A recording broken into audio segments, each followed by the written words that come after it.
Reed Krafft, welcome to Heroic Hospitality. Thanks. I love having my good friends on the show, man. Thanks for having me, Mario. Yeah, bro. Yeah. So, man, we went out this weekend, had a blast, just chatting, and made it happen. So here you are. There's a lot to unpack with our friendship because you were a big part of Beacon's opening, big part of our evolution, kind of as like a venue. Robert and I didn't have a ton of experience with this type of business before, and you were a big help with that. So first I want to say thank you for allowing us into your brain a bit. You also are a animal lover in a lot of ways. Duck lover, chicken lover. You have how many ducks? 2 ducks? 2 ducks, 3 chickens. 2 ducks, 3 chickens. So we obviously have a lot in common. Did you bring me duck eggs today? I did not. Oh. I'm so sorry. What? I forgot. Dude, I forgot. we talked all weekend about it. I man. know. All right. Sorry. Well, they're not going anymore. No. That's okay. We're going to Art Basel this week too, so it's better when I come back anyway, so that the eggs are nice and fresh. female. Yeah. I might have to come and take my own. Yeah, that's right. Pick cream of the crop. Cool. So you also are Dreamer's Delight. Correct. Which is releasing a new, not just a track, multiple tracks. Yeah, an album. An album. Yeah, it's called The Observatory. Awesome. Comes out January 19th, and I'm really excited about it. It's I think an evolution of all my different like styles of production I've done over the past 6-7 years since I've been doing the project. So 6-7 years, and you produce your own music. Correct. Yeah. Yeah. So it's all my own production, and it's really cool. It's a 16-track long album, so it's pretty long. Oh my god! And how long are the tracks on average? Like what is it? Like anywhere from 2.5 to 4 minutes. Okay. Yeah. So the whole LP I think is a 52-minute runtime. Okay. Yeah. Just like if you were to buy a rock and roll album. Yeah. It's kind of the same. It's a long play. You know. It's like a mini discography in a way. What's that word mean? I don't know what that discography word means. Just means like a collection of music. Okay. Yeah. Cool. So like if you go to like an artist page, you'd see like on Spotify, it's like that's their discography. It's like all their collection of music.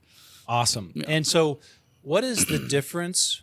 Why is being a producer so different than being a DJ? I think there's a big difference. Yeah. In terms of the technicality, it's like you are producing and engineering that music. The time required to learn all the technical knowledge to do that, as well as the musical knowledge to do that, is extensive.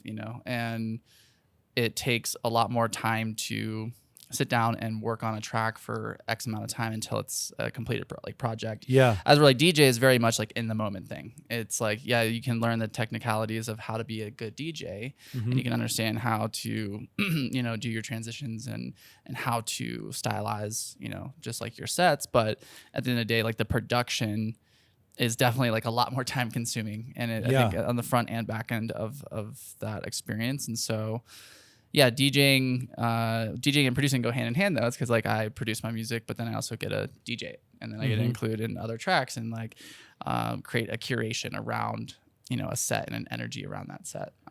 So it's I get to include my own music in that journey. That's amazing. And when you talk about creating that journey, how does that journey directly relate to that evening that you're actually being a DJ in this scenario, right? So if we'll just say you're here at Beacon or you're at your favorite venue, and you have this idea of how you want this to go for your evening, but maybe how does the crowd influence that experience for you? Like, what's that relationship look like? Yeah, I mean, it really depends on where I'm playing or what the venue is like or what the energy is going to be like that night. When I do my own sets, when I'm like touring and stuff, I typically try to plan it out so that my production team is able to be prepared with like lights and all that stuff. Right. But then there's a lot of times when I'll come in, like for example, for Beacon, and I just get to come in with no plan or anything, and I really just get a DJ, which is just like reading off of the crowd's energy and kind of get to be in the moment and very specific around, hey, like these people are really reacting to this kind of stuff. Like, let's keep that vibe going. Or like maybe there needs to be a change in just, BPM or energy. And so, it's very much just like reading the crowd and reading the energy and being able to be very much in the moment on that side. It's amazing. And great DJs know how to do that really well and read the room. And the production side, is it when you're producing music? So, heroic hospitality is all about the guest and the listener, and adding value to the listener. And so, for us, this podcast is all about, like, if you're, somehow, some way, hospitality touches you, which is pretty much everyone, right? And if you're a nightlife enthusiast or some sort of entrepreneur, someone that's aspiring to do more than to evolve more than you currently are, right. Evolution. And you started this journey 6 or 7 years ago, you said, and you've already done so many powerful things. And I'll just say one, because I know it, Red Rocks. Like, playing to all those people in that type of venue. I can't wait to hear what that just must feel like for you. But really, 6 or 7 years doesn't seem like a long time through my lens. I also am not the one sitting in the lab doing the work hours and hours, 10 hours, 20 hours, however many hours you devote at one given time sitting in a chair or standing up with your craft. Pun intended. So what do you think that if you were to say, hey, someone that's a DJ, but they want to become a producer, like, what kind of advice or guidance could you give? Like, did you surround yourself with the right people? Did you buy the right equipment? Or is it just strictly raw talent that just needed to be polished, Yeah, I think it's accumulation of all of those things. Okay. I think at the end of the day, it really comes down to your motivation just to do it. And it doesn't matter how you do it or when you do it, but just doing it and taking the action to pursue that is the most important part of it all. So, like, for me, I jumped right into it. I didn't really have any equipment. I just had some Skull Candy headphones and my laptop, and I just went at it, and it was a trial and error process for me. It's like, oh, okay, I want to do this with this sound, and it takes me X amount of time to do it. It could take me 5 hours. It could take me 200 hours. Who knows? But at the end of the day, it's just it's the willingness to not give up and to, like, keep trying. Yeah. And it's like one of the hardest things you can do, I think, and this isn't just applied to music in general. I think that applies to anything that you want to pursue. Yeah. I think that's so important to just put your feet in the water and say, hey, I'm gonna pursue this. I'm gonna try this. And failing is actually our best teacher. Like, failing is the best thing that we can do to become better at what we want to do, and who we want to be too. It's like we fail as humans in a lot of ways, but we get to learn from our mistakes. It's like we fail at making music sometimes, but we learn from our mistakes. And I think it's a beautiful lesson all around to be able to literally create your dream life. And I think that's it's invaluable. It's also a gift that you can teach and share to people. Right. And like I work with students of mine, for production lessons. And one of the things I teach them is that it's like the methodology of, like, just try it, keep doing it until, like, you can fail over and over and over again, but it will get better. You will learn. And it's I think my favorite, like, learning tool. It'll pay off. And one of the things I admire so much about you is you're willing to try things that aren't necessarily comfortable to you, whether it's moving across the country to take a tech job. I'll just be like simple with that. I know it's way more detailed than that. Give it a shot, learn, grow. Does it work? Does it not? Yes, no. Well, you figure it out as you go. And I think that you do that a lot from what I've seen in our friendship. And so I guess I could sum that up as a lifetime learner, always curious, and I feel like the people that I'm closest to in my life, they're all very curious and lifetime learners and willing to try. And God, I wish there was another word for fail, but fail, because it is so, so important. Yeah. What is your, you say you're a teacher. What does that look like when you mentor aspiring producers or DJs? You said, what is, like, they come to your crib, and, like, what does that look like when you're kind of offering that knowledge and in a very, what sounds like a very strategic way? Yeah. It really depends. Like, I've had students that have done lessons with virtually, like if they live in a different part of the country. Oh, okay. Cool. I try to, like, my preference is obviously to work with those people in person. But a lot of those situations, it really comes down to what they want. Because it's like, I'm here to help them and teach them what they want to learn. Mm-hmm. I can obviously like recommend the things that would, get them to that point.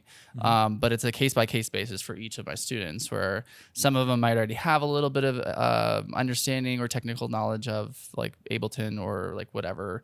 What's Ableton? It's one of the DAWs. It's a music making software. Yeah, it's like one of the most common. I teach specifically Ableton and also Logic, which is another program. But yeah, each of my students all come from a different understanding and also have a different mission and goal, and so I got to work with them and understand what they really want to accomplish. And I gotta kind of build my own syllabus for them, where it's like, hey, like this person really wants to learn this part about production, or like really try to accomplish this type of style. Okay. But they already have some understanding of this program a little bit. Yeah. So like we can start here and get up to here, as where like some of my students have no technical or like understanding of the software. And so we can start here and then work a little farther up. What kind of questions would you ask a student that doesn't have a style yet? Like, how do you like start those conversations and lead them to, people always say, how, lead a horse to water. How do you make the horse thirsty though? I think it's one of my favorite things to like ask my students is what inspires you, Mm-hmm. what makes you happy, what like brings you joy. And a lot of them, like sometimes they don't know the answer right away, but like that's part of the homework. It's like, they get to go home and I'm like, hey, well, take a really, take a week and go through all of the music that you like have listened to. And you find the stuff that like really inspires you and brings you joy, and like what lights that light bulb in you, Mm-hmm. like what brings that spark to you. And so they typically will always, for some or at some point, like have the understanding of what they want to accomplish, but some of them like get to go through that journey of finding that thing that sparks them joy, and it's awesome to watch, because they're like wait, and then I get to go into detail, like, okay, why does it do that, like what makes you feel like that, like, and then what does that also truly become a teacher, like what does that actually like really do for you? It's like, does it make you feel like you want to create something just like that, or do you want to like channel that into something different, or transform that magic into something else? Right.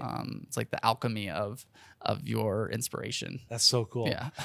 And it seems like you really like doing that. It's super fun. I think it's one of the best parts about teaching, because like it's so easy to just like sit down and be like, okay, this is how you make music, but like how you make music is always going to be different for every person. Yeah. So you can't just say, oh, here's just like the structure, and it's like that's like the reason why I teach in the way I teach, is because like I grew up and going to like high school and all that. It was just like, this is how you do things, like da da da. But it's like, no, it's like, how do you do all those things in a way that's like way better and like way more fun and like way more engaging, and it's different for every person. And so you have to ask those questions to like figure that out. One thing that fascinates me about you, and I feel like when I'm listening to you distill your passion for that and your articulation and knowing a little bit more about you than the listeners maybe, was your experience with the martial arts and understanding kind of like your body, and where if I move this little certain way, I might be able to get a little more leverage this way. Do you feel like your exposure and experience and commitment to the martial arts had influence on your music when it comes to discipline and things like that? Yeah, I think the martial arts, to some capacity, definitely had an effect on that, because I think that martial arts is, I practice martial arts not to like learn how to fight, but it's more about the discipline. It's more about the way that you get to become more aware with your body.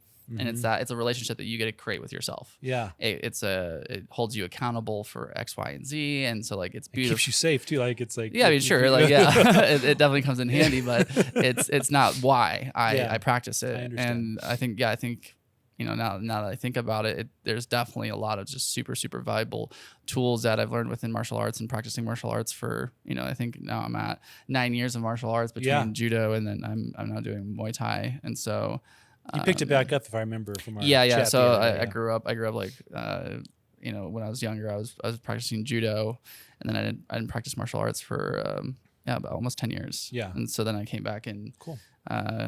Just like recently this past year to Muay Thai. So Discipline's something that is so challenging when you're trying something new, because it's so easy to just give up.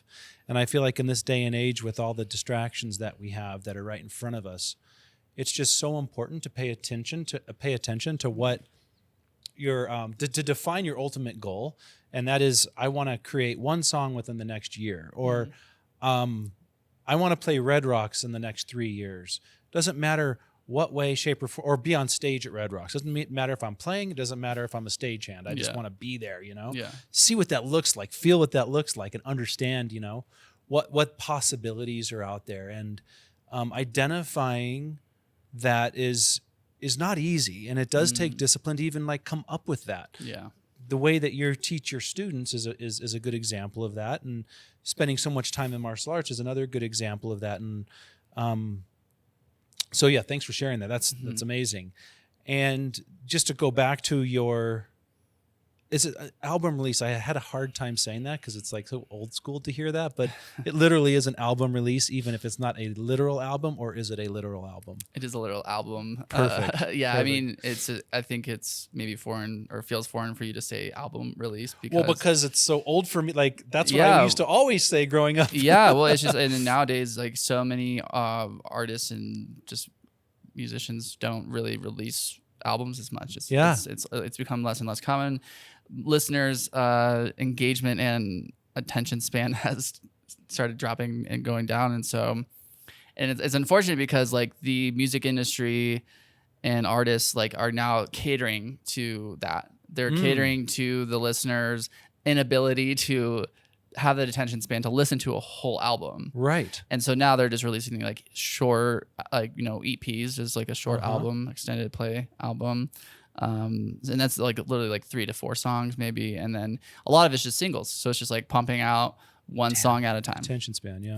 And so it's become less and less common for artists to release albums and to release full bodies of work. And I think it's important to like try to do that, because I think, when you do listen to a whole album, you really do get the understanding of like an artist's,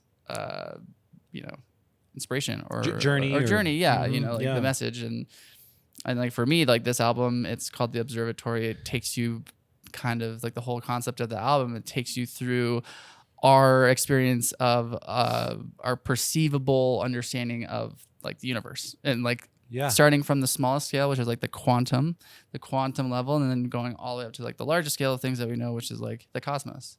And so it's kind of like that, like you see those videos with the zoom where it like zooms out. Earth and it zooms out the Earth. It's like it's like that in my brain. It's like that's what I think about. It's like, and even from the quantum level to like even just like our level of size, there's all these like little magic things that happen, and like there's it's funny because like we don't always take the time to like notice those things. We don't always take the time to notice the little bits of magic and the little bits of important things that happen on such a small scale, but have a grandiose effect. That's amazing. Yeah, that's fucking amazing. I love that.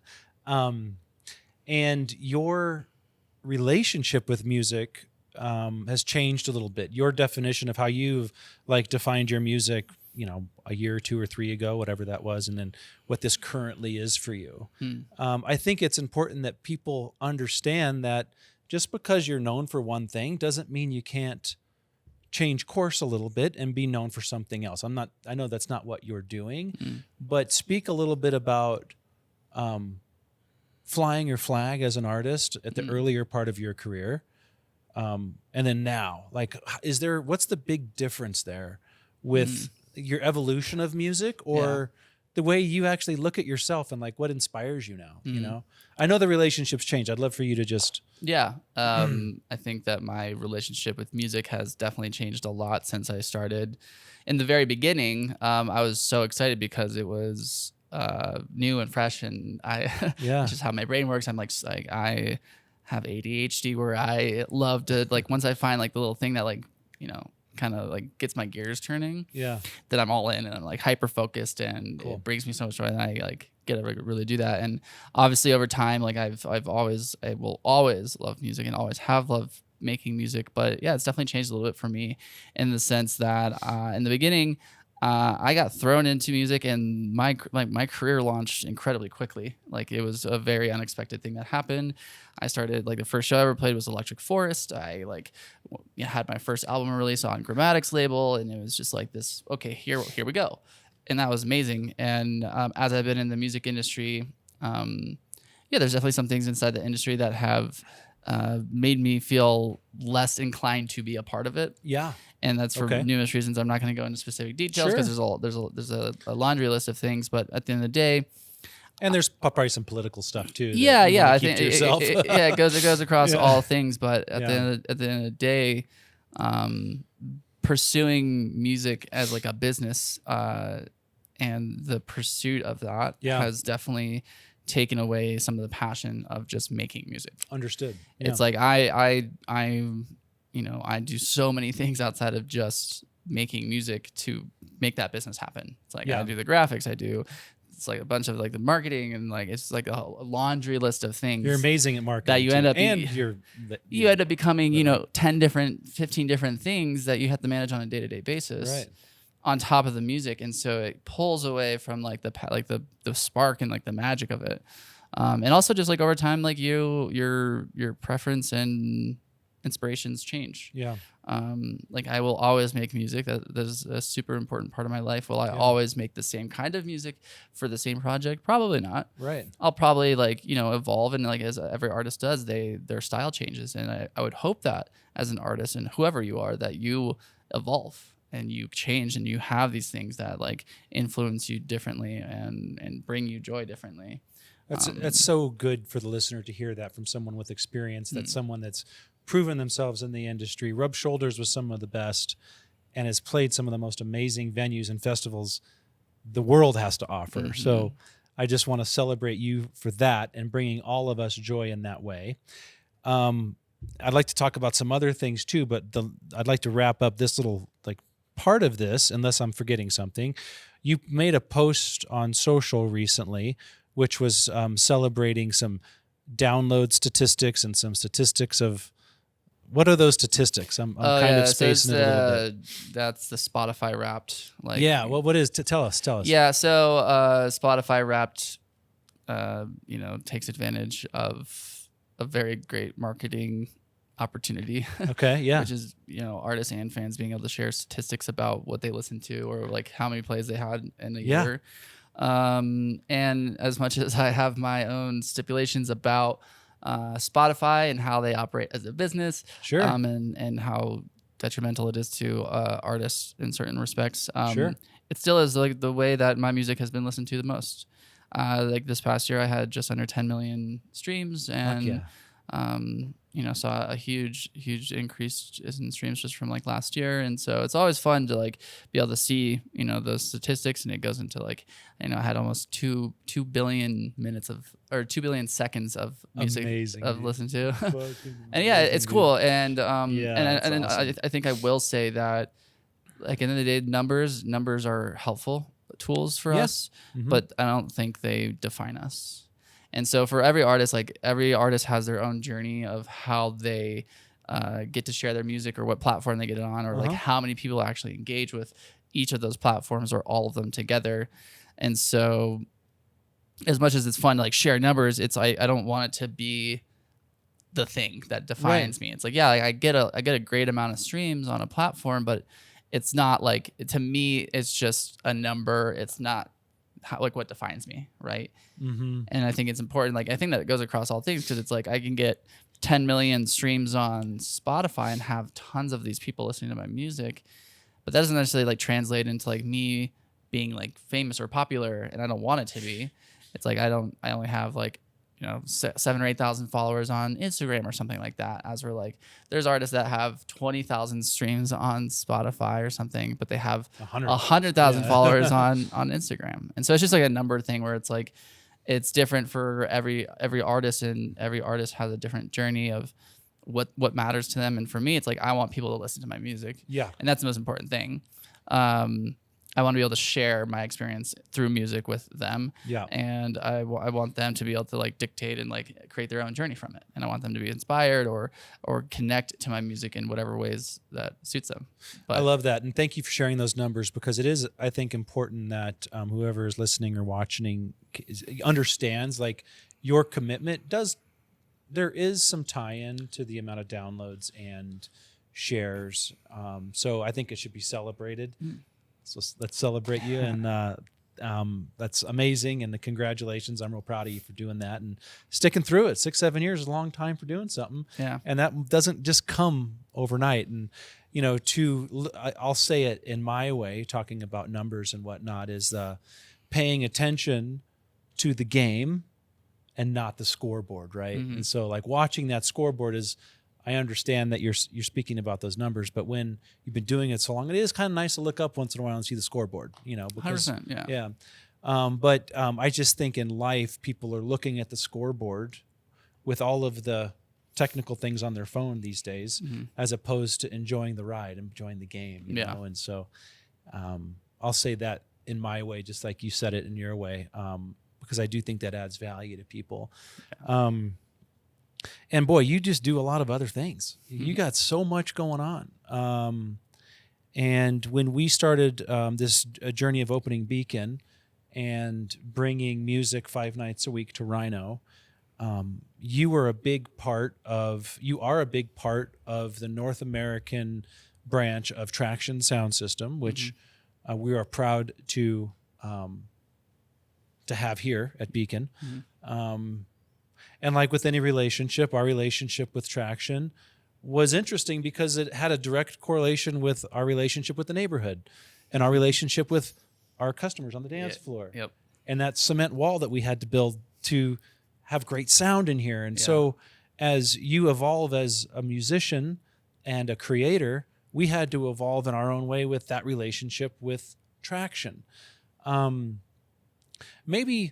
And so we feel like we're close to fixing the problem, which the problem wasn't the system. The problem was our location within Rhino. And at first it was this garage door that we had on the dance floor, and just caused problems with the neighbors. And I feel like we're really close to getting this figured out and dialed. Yeah. And so it is important that everyone knows that we pay extra to try to have a great experience here. What if somebody were opening a club like tomorrow, and I'm not talking about ourselves because we have a relationship, but how would you speak about music? Because you and I talked about certain companies, and we don't have to talk about all the other companies and the this and the that. What should you pay attention to? The 3 things you should pay most attention to if you're opening a venue, or if you're opening a venue. I guess I'll just. Yeah, I think this is like a very similar process to what I ask my students. Yeah. Which is, what do you want to accomplish? Yeah. And how do you want this experience to be?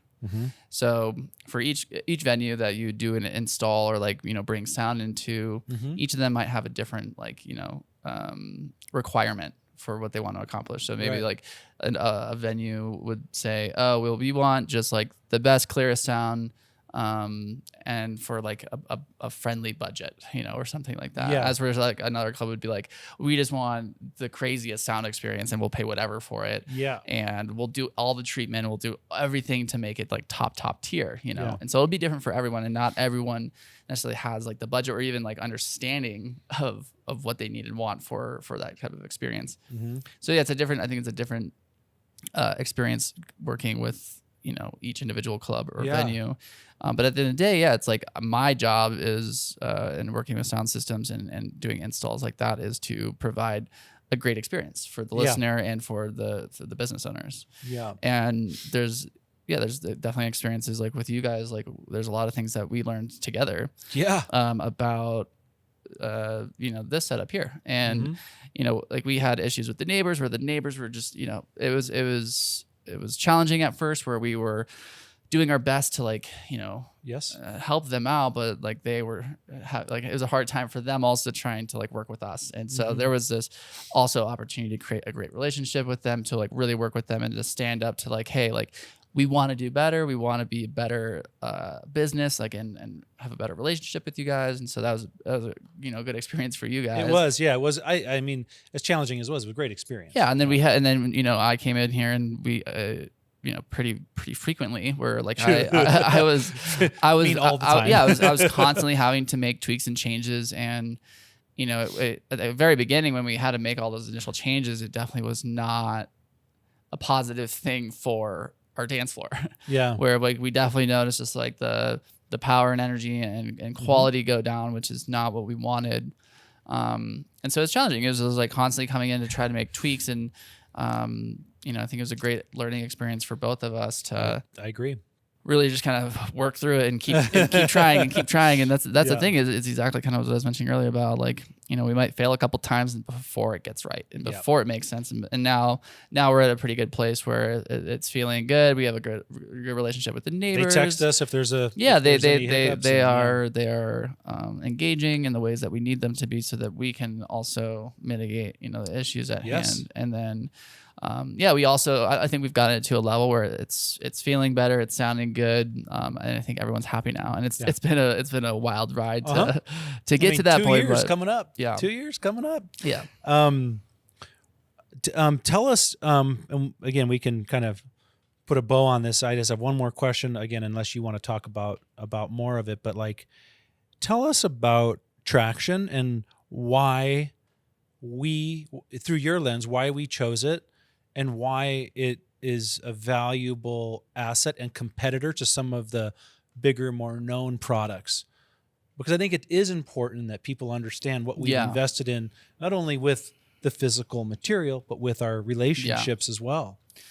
Traction Sound is a company based out of the UK. Yep. And they were founded from some people that came from another company called Turbo Sound. And the mission of Traction is to create an unparalleled kind of healthy sonic experience for listeners, but also utilizing really safe and ecologically or economically friendly like ways of manufacturing that product. And so the beautiful thing and the reason why I work with Traction is because when I first heard them, I was literally on the dance floor at Burning Man and I saw these speakers and I was like, these are unique. I've never seen these before. And they sounded amazing. And they're such a small little package. And I was like, what are these? And so I got really curious, and I've been around sound systems for such a long time. Yeah. Literally from everything, just so many different companies that it piqued my interest. And so I ended up meeting, one of the founders, and he was there on the dance floor, and it was a perfect opportunity for me to like, whoa, okay, like tell me more.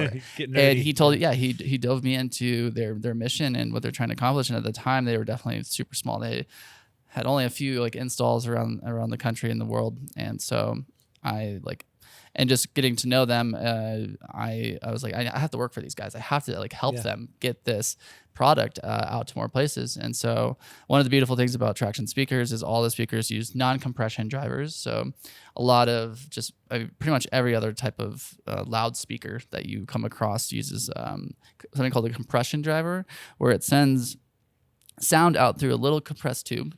It's pushing and forcing air out of a tube, and it creates longer throw and more distance and more power. Okay. Which is great especially for like larger outdoor venues and for like. And you're talking about Traction does this or other companies? Other companies do this. They all use compression drivers. Got it. But what that does is it creates turbulence in the air. So if you go to a loud venue and you're not in front of like a system that doesn't have non-compression drivers, but uses compression drivers, which is almost every place, you'll notice that you'll start getting, fatigue in the ears, like your ears will start ringing. It's hard to have conversation. You have to talk really loud. And when you talk really loud, it's because there's literally turbulence pushing like your voice away. Okay. So like in the physics aspects, it's creating, literally an interruption or like it's creating turbulence against like what you're trying to say. Yeah. And so the beautiful thing about Traction is the non-compression drivers doesn't create that turbulence in there. There's no air. It's just like a raw, here's the sound source. It comes out. There's nothing forcing that air or forcing that sound out Okay. in a pressurized way. Understood. So there doesn't create turbulence, and it's a much healthier experience for your ears. You know, you're not getting nearly as much ear fatigue, but it also creates an amazing environment where you can engage with people in conversation if you want to, and not have it interrupt, and not have to like scream in someone's ear or like that. And so you'll notice that like if you're here at Beacon, you could be standing on the dance floor and it's very easy to have a conversation. It's like it just you don't feel like you have to yell over the sound. Yeah. And so you're not getting that competition. You're not getting that thing that, in my opinion, like bothers the crap out of me. It's like when you're at a venue and like you just like yell, and it's like you have to talk. So it's not always about how they're tuned or who's managing the sound. It literally could be just the actual system. I mean, it absolutely does have like how the system is tuned. Absolutely does have an effect on that. And it's different for every system. Yep. But like, you know, it is really important to have a well-tuned system and a well-calibrated system. Yeah. And that definitely will help a lot. But in the physics aspect of the product, that is making the big difference, is the non-compression driver versus the compression driver. Cool. Yeah. Thank you for sharing that. Yeah. I think it's fascinating, especially since we're, opening a new venue and talking about traction, because it's a different environment. We're going for a different experience, a more best place to sit experience, as opposed to the best place to dance experience. Yeah. So it's been great having these conversations with you around that and what that could look like for us, and to nerd out on a little bit. Is definitely not something that I know a ton about, but I know about the results. Are people dancing? Are they having fun? Yeah. And are they laughing and smiling? It's like, and are they able to do that in a way that is connecting them not only to the music but to themselves on the dance floor? This has been an amazing chat. I mean, I'm open. Is there anything that I missed, or what? What actually? One more thing. So this will more than likely be released at the beginning of the year. So your album release is the 13th, you said, or the 18th? The 19th. 19th. So I was a little off there. So 19th. What are some in the first half of the year? Where are you going to be, where you can kind of plug these shows a little bit right now? Yeah. So going into the new year, I have my album release party, which will be at Cervantes on the 18th. All right. Which I'm really excited about. We're going to bring some like great production. And we'll make sure this goes out on the 17th. Let's push that. I'm really excited for that. We have a great lineup of music for that night and support. And then from there, my next show is I'm headed down to Envision Festival in Costa Rica, which I'm really excited about. Amazing. Yeah. Last year was my first year at Envision. Yeah. Envision is a festival on the beach. Yep. And I can't recommend it enough. Jungle. In the jungle, Yeah. on the beach. Amazing. With some of the best talent in the world. Yep. Yeah. So I'm very excited about that. I have a great connection and just like relationship with Costa Rica. I've spent a lot of time there, so it's always great going back down there. Cool.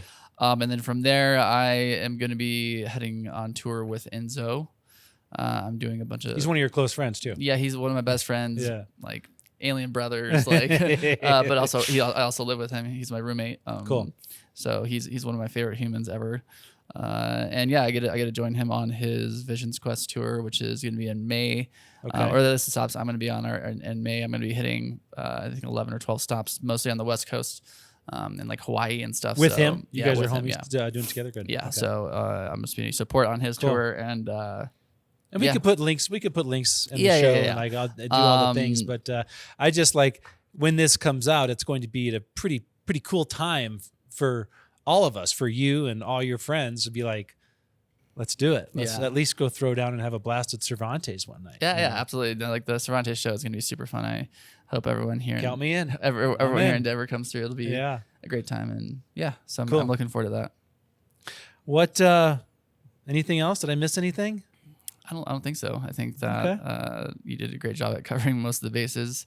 We could obviously talk for hours. I know we could. I know we could. But yeah, to wrap it up, I'd say I'm just grateful to have obviously created a great relationship with you guys, and I've learned so much in the process of working with like Beacon, and all you guys are trying to accomplish. Like what you guys were doing was first of its kind, in the sense that like no one else is really doing that. So it was fun to do something like different, and to also kind of help consult and hopefully inspire you guys in certain ways that made the space better. So inspiration was not lacking, and I think it's important. In any relationship, there's like.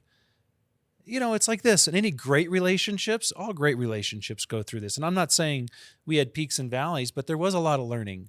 Mm-hmm. There was some hesitation with putting up cinder block on our dance floor as opposed to having, there was some resistance from the neighbors. So when there is resistance in our world, paying attention to that resistance, harnessing the resistance and getting through it and passing through it to come out the other side better for it. Yep. And, I just, I really want to encourage people not to give up. If you believe in something, whether it's a relationship or a passion, or I want to create a full-on album. Yeah.